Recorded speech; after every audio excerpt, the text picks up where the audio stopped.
Welcome to Behind the Line, where we pull back the curtain on the challenges facing first responders and frontline workers. The work you do is unique, and so are the stresses that go with it.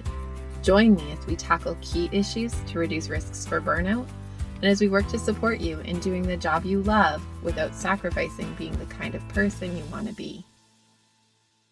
Hey, and welcome back to Behind the Line. I'm your host, Lindsay Faas. I'm a clinical counselor specializing in trauma therapy, and after years working with first responders and frontline workers around issues like burnout, compassion fatigue, PTSD, and related OSIs, I've become a passionate wellness advocate and educator for those who sacrifice so much for our communities out there on the front lines. Behind the Line is a place for us to talk about the real life behind-the-scenes challenges facing you on the front lines. I created this podcast with the hope of bringing easy access to skills for wellness, allowing you to find greater sustainability both on the job and off. We are back and diving into week 3 of our series on daring leadership. We're continuing to dig into the research by Brené Brown discussed in her book Dare to Lead, and we're working at empowering you with tools in an effort to cultivate a new generation of leaders who can work at changing our very broken systems from the inside out. So far, we've tackled shining a light on the brokenness of the systems we operate within and identified the need for a path forward. We've identified that good leadership, daring leadership, is reflected by those who work to engage with 4 skill sets that are teachable and doable. These include showing up courageously with a willingness to rumble with vulnerability, to live into our values, to brave trust, and to learn to rise. Last week, we started unpacking the first of these skill sets, rumbling with vulnerability, and today is an extension of that. Packed into the concept of vulnerability and the willingness to rumble with our own vulnerability and the vulnerability of others is this core linchpin piece, empathy, and that's our focus for today. Empathy is not a new word to most of us. We probably have some ideas of what we think it means and areas where we believe we're already using it. That said, there is something remarkable about empathy, which is the frequency with which people fail to fully understand what it's all about and believe they're engaging empathically, but actually aren't. There's also something to be said for those who think that they get empathy, but don't tend to use it because it seems like a soft skill. Even if you think you're an empathy expert, I think you'll find that you'll still get something out of listening today, so stick with me. Our goal for today is to break down what empathy actually is, what it isn't, and how to make use of it meaningfully, particularly in broken systems and for the purpose of engaging in daring leadership and cultivating awesome cultures within workplace systems. You ready? Okay. Let's start with what empathy is. Empathy is the genuine effort to connect with how someone else is feeling about an experience. It's an attempt to feel what they feel. When we talk about daring leadership, this idea of seeing the potential in people and having the courage to help realize their potential, we're fundamentally acknowledging the value of people. People are at the core of what we lead and the directions we hope to go as an organization or system. We can't meet the organizational level goals we have without people who are on board and working to move collaboratively in the same direction. As leaders, wherever we might be on the spectrum of leadership, we need to keep primary that when we care well for the people we lead, they show up and feel connected to the work to keep things going. How we go about courageously supporting people in reaching their potential involves a willingness to rumble with vulnerability and openness to navigating when things aren't going so well. It means seeing people as people, not just automatons who show up, punch a card, get down to business, and then leave. Empathy is an absolute requirement to help the people we lead feel seen, heard, known, and valued, and creates an access point to supporting their potential that nothing else can. It's a foundational skill set for creating connection, and as a result, commitment to courageously showing up day after day, offering our best selves to the work and the direction of the organization and system. So, what if you're not in a leadership position yet? Well, let's clarify that leadership and management aren't the same thing. When we show up in our work, in our families, in our lives, we have a continual invitation to engage with others from a space that is leadership, where we work to see people and what they bring, the potential they have, and we come alongside to encourage, support, and allow that potential to thrive. Whatever your role is right this minute, I promise you that you have opportunities to demonstrate leadership. The scale of leadership might be big or small. At the end of the day, whatever the scope or scale, people just want to be seen, heard, known, and valued for who they are and what they uniquely bring to the table. So wherever you are at in your career, developing empathy skills and cultivating solid leadership only stands to benefit you and those around you. And like I've said before, it's something people are craving. And when they experience it from you, they'll want more of it. They'll want to know how to engage in it too. And this is how we make systemic change from the inside out. So let's address for a moment what empathy is not. Empathy is not sympathy, or competing, or well-intentioned advice giving. These can all happen under the guise of trying to empathize, but they are all empathy misses. Brene actually has a really awesome little video you can find on YouTube about this exact differentiation. It's cartoony and funny, even in its seriousness, and everyone on Earth should watch it because we can all connect to the experience of the characters. We've all been there. I'll link to it in the show notes. You can jump to it there. I promise it's the best 2.5 minutes you could spend today. Sympathy is a cognitive level understanding of what someone else has gone through. It says, oh man, that's bad. And it offers very little else. Sympathy pays lip service to, I heard you, but then it distances and separates us from connection to that person's story or experience. It often diminishes the suffering by offering an at least, like at least you got paid for that call, or at least you had help when things spiraled out of control. Sympathy tries to take care of our own discomfort, really digging into the other person's hardship and story by keeping it at arm's length, indicating getting it without really stepping into it to get it. Another thing that happens when we share hard things or have hard things shared with us is that we can find ourselves in competition. Like suffering is somehow finite and we're racing for the I have it hardest medal, which, side note, is the worst thing to try to win at ever. It often is not intended as a competition, but it will come to feel like one as the conversation wears on.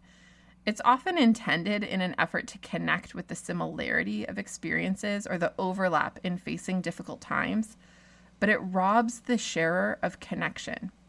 It can turn into a weird pissing contest where we're one-upping each other's struggles rather than really connecting to the heart of the difficulty and the emotions involved in what we're facing. My guess is you know exactly what I'm talking about because this happens a lot in helping profession workplaces where one person starts to debrief something hard in their day and then someone else says, that's tough, but yesterday I had to ... and then it just spirals from there.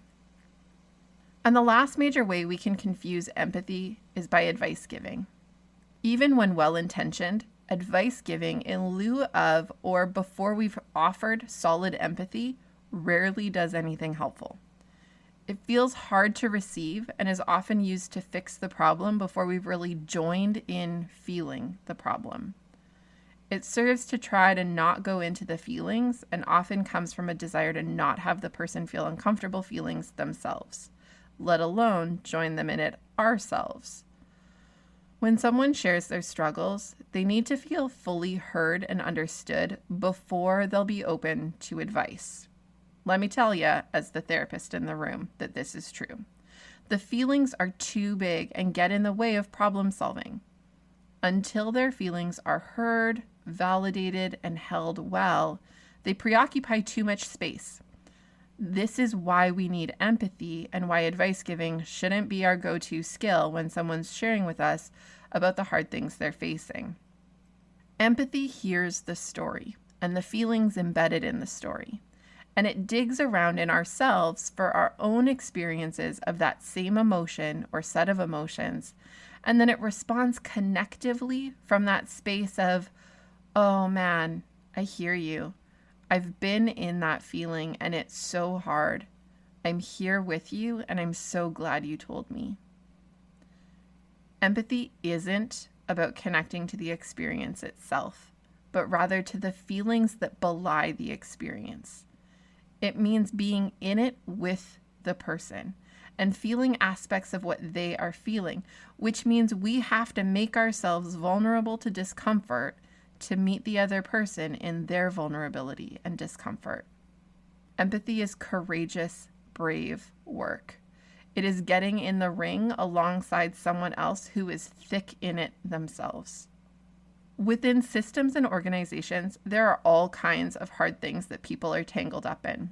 Some of it might be personal issues that come along with them into the workplace, but there is plenty of it that's built into the brokenness of the systems and workplaces themselves, like staffing shortages, pay issues, cutbacks, layoffs, stress and medical leaves, staff suspensions or reprimands, and so much more.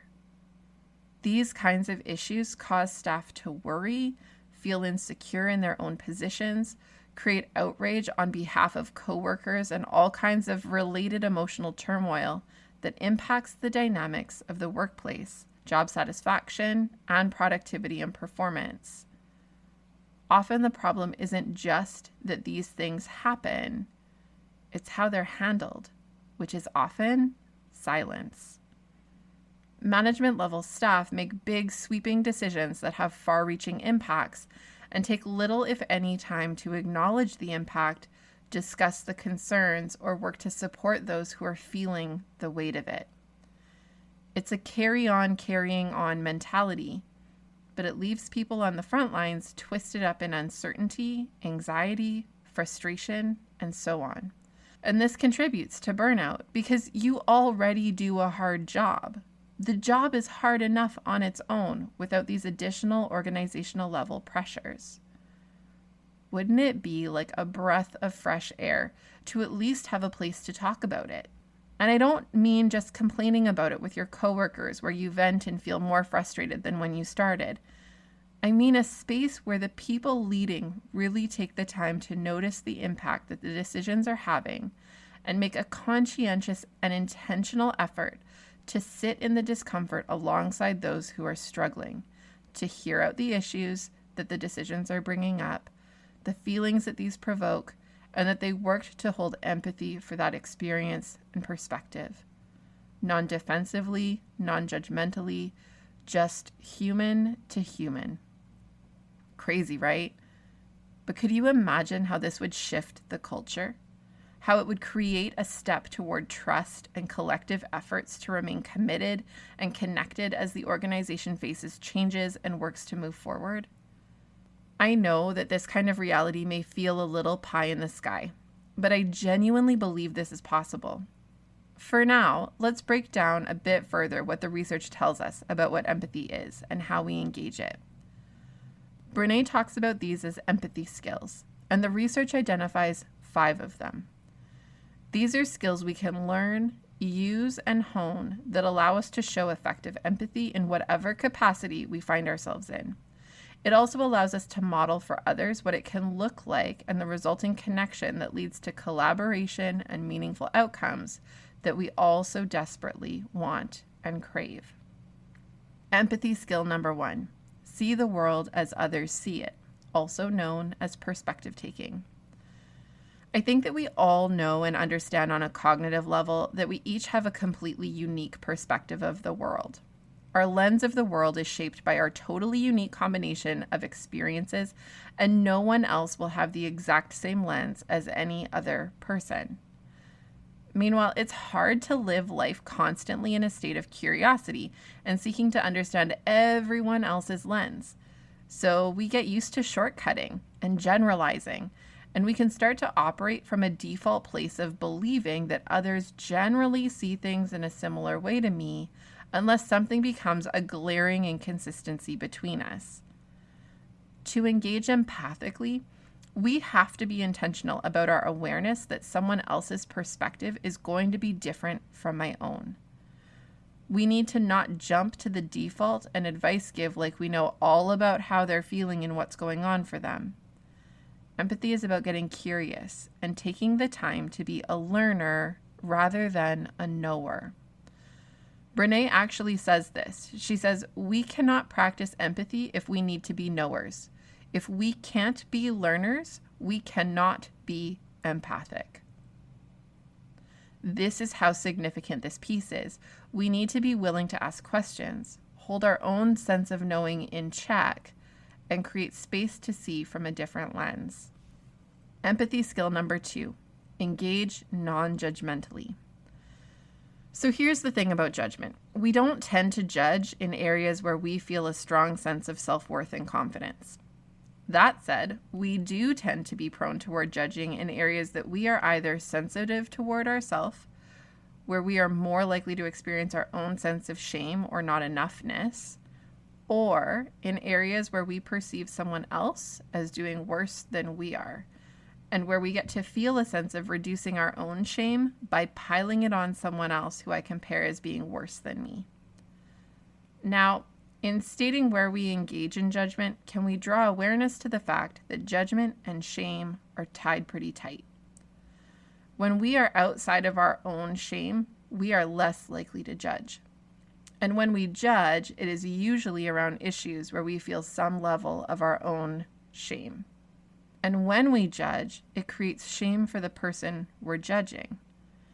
So when we're working to bridge connection, rumble vulnerability, and delve into empathy, we have to work to manage our judgments.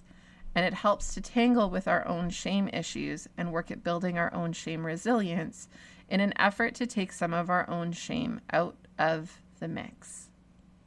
Empathy skill number 3, working to understand another person's feelings. Closely connected to this is skill number 4, communicating your understanding of that person's feelings. Okay, in this skill, what we're really talking about is emotional literacy, which is the ability to recognize emotions in ourselves and others and label them using language that's accurate and appropriate. It means being able to sit with emotions long enough to identify them, which then lets us work with them. We can't be emotionally literate and engage in empathy if we're total feeling avoiders. It's just not possible. This is why this set of skills falls within this idea of rumbling with vulnerability, because it can be hard and uncomfortable and vulnerable. But it's also where all the good stuff of connection, meaning, and care lives. Now, if identifying and labeling emotions is a difficult area for you, jump to the show notes because I'm going to share one of my favorite tools with you that will help you to grow your feeling fluency. To do empathy, we need to be able to hear what someone is sharing with us, recognize the emotion indicators in their story, work to connect our own experience of that feeling to put ourselves in their emotional shoes, and then reflect what we hear they're feeling and that we're with them in it. Sometimes the reflecting part can feel risky, like you could get it wrong, but that's okay. People usually appreciate the effort and will often correct it if it doesn't fit. What matters is that you're working at getting it and that you're in the neighborhood of what they're feeling and willing to be with them in it rather than shy away or avoid it. You may actually engage in this piece repeatedly in an empathic interaction, unearthing a little more and a little more, gaining a sense of the depth and nuance involved in the situation, and helping the person feel attended to in all the seen, heard, known, and valued kinds of ways. And finally, empathy skill number 5, mindfulness. Okay, what does mindfulness have to do with empathy? It keeps us anchored to the present moment, the interaction we're in right now. It helps us stay out of our shame that leads into judgments and shuts down the empathy process. It helps us stay connected with the person and their story to be able to accurately interpret and label feelings. And it allows us to engage with our own felt experience of uncomfortable feelings without feeling flooded by them. Because if we have to connect to our own experiences of a feeling in an effort to really be with a person as they struggle through the feeling, we do risk treading into places that can be hard for us in a moment that we're working to be present for someone else. Mindfulness acts as a tether that keeps us in a range of our own emotional experiencing that allows us to be there for the person rather than swamped by our own stuff. Now, in this set of circumstances, mindfulness is likely not going to look like breaking into a meditative state or diving for a yoga mat. Really, what we're talking about is just paying attention and being present in the moment. To be empathic, we need to slow things down. To not want to rush to the next moment and skip this discomfort, or to wish we hadn't walked into this interaction. We need to just be there, fully in it. Now that we've anchored empathy and the skills that connect to it, let's talk about how it fits into this framework of daring leadership that we've been discussing. To lead is to help bring out the best in people in an effort to support them in bringing out the best in what they do, which benefits the organization by offering the best service or product. Within large corporations, a lot of dollars have been spent trying to find the secret code to maximize productivity without quashing innovation. And what has all that human resources research shown? When people feel seen, heard, known, and valued in their work, they bring their best selves and do their best work. And when you promote this culture within teams, you get the best out of a group of people who are passionate about moving a company forward together because they feel in it together, not against the system, which is often the way frontline workers feel banded together, but in it together for the sake of getting to where they collectively want to go. Within first response and frontline systems, leadership happens at various levels. And we have the ability to choose to engage as the type of leaders we wish to see and model a way that others will take notice of and want to emulate too. We can check in with each other, not just to vent, but to really hear each other out and build each other up. We can strengthen each other. And right now, we need this more than ever because we're losing amazing people left, right, and center. If we all work to pitch into this effort, we would be recipients of the benefits of this too. It's not meant as a give with no take. We can create something reciprocal and mutual, and we are all strengthened by it. As always, I realize that working to upend long-entrenched systems can seem like a daunting task. But it has to change because how it operates right now is so incredibly unacceptable and toxic. It's hurting people all the way down the line, and we have to find ways to change it. I'm so grateful that you're here and willing to entertain your involvement in a revolution of sorts. I hope that you'll find some ways to work into these spaces of rumbling with vulnerability and utilizing empathy skills actively in your workplace. Heads up, it's also a pretty awesome set of skills for your personal life too, like marriage, parenting, friendships. As you work at implementing these ideas at work or in your life, I would love to hear how it's going. Let me know by shooting me an email at support@thrive-life.ca or find me on Facebook or Instagram. Subscribe to the podcast and our email list to get updates and first access to new resources, and share this resource with your colleagues. Let's make this idea of daring leadership spread like wildfire.